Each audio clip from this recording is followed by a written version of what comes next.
Hi, എല്ലാവർക്കും നമസ്കാരം. ഇന്ന് നമ്മളൊരു ഉണക്കമീൻ കറിയാണ് ഉണ്ടാക്കാൻ പോകുന്നത്. പെട്ടെന്ന് തന്നെ ഉണ്ടാക്കാൻ പറ്റുന്ന ഒരു ഉണക്കമീൻ കറിയാണ്. നമ്മൾ ആദ്യമായി ചട്ടി അടുപ്പത്ത് വെക്കുക. അതിലേക്ക് ഒരു 2 സ്പൂൺ എണ്ണ ഒഴിച്ച് എണ്ണ ചൂടാകുമ്പോൾ കടുകിടുക. കടുകിട്ട് പൊട്ടിയതിന് ശേഷമാണ് ബാക്കി എല്ലാ ചേരുവകളും ചേർക്കുന്നത്. ഈ വീഡിയോയ്ക്ക് കുറച്ചൊരു ക്ലാരിറ്റിയുടെ ഇഷ്യൂ ഉണ്ട്. അത് ഫോണിലാണ് ഷൂട്ട് ചെയ്യുന്നത്, അതുകൊണ്ടാണ്. ആ സമയത്ത് കറണ്ട് പോയിരുന്നു.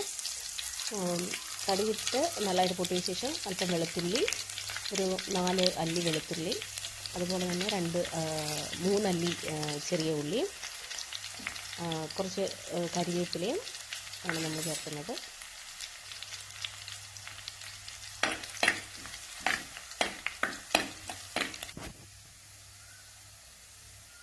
അതിലേക്ക് ഒരു 1/4 സ്പൂൺ മഞ്ഞൾപ്പൊടി, ഒരു 4 സ്പൂൺ മുളക് പൊടിയും 2 സ്പൂൺ മല്ലിപ്പൊടിയുമാണ് ചേർക്കുന്നത്.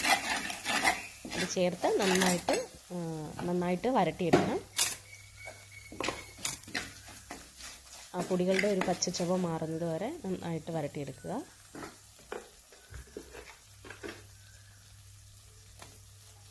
ആവശ്യത്തിന് ഉപ്പ് ചേർക്കുക. ഉണക്കമീനായതുകൊണ്ട് തന്നെ ചില ഉണക്കമീനൊക്കെ നല്ല ഉപ്പ് കാണും, അതുകൊണ്ട് ആവശ്യത്തിന് മാത്രം ചേർക്കുക.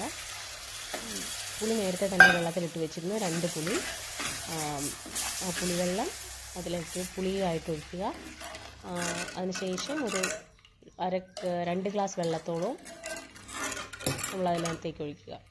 കറി എന്തോരം കുറുകി വരുന്നതിനനുസരിച്ചും കറി നിങ്ങൾക്ക് എന്തോരം ആവശ്യമുള്ളതിനനുസരിച്ചും വെള്ളം ഒഴിക്കുക.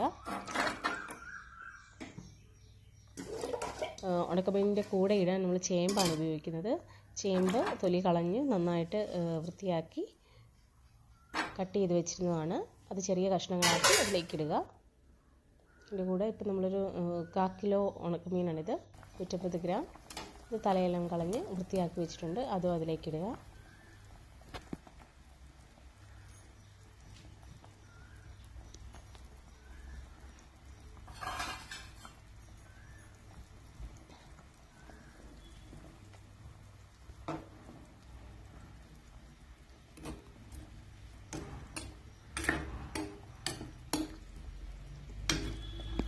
നന്നായിട്ട് മൂടി വെക്കണം. മൂടി വെച്ച് അത് കുറച്ചൊന്ന് പറ്റുന്നത് വരെ. ഏകദേശം പറ്റി തുടങ്ങിയിരിക്കുന്നു. അപ്പോൾ കറി നന്നായിട്ട് പറ്റിയിട്ടുണ്ട്. ഇത്രയേ ഉള്ളൂ നമ്മുടെ ഉണക്കമീൻ കറി. എല്ലാവർക്കും ഈസി ആയിട്ട് ചെയ്യാൻ പറ്റുമെന്ന് വിചാരിക്കുന്നു.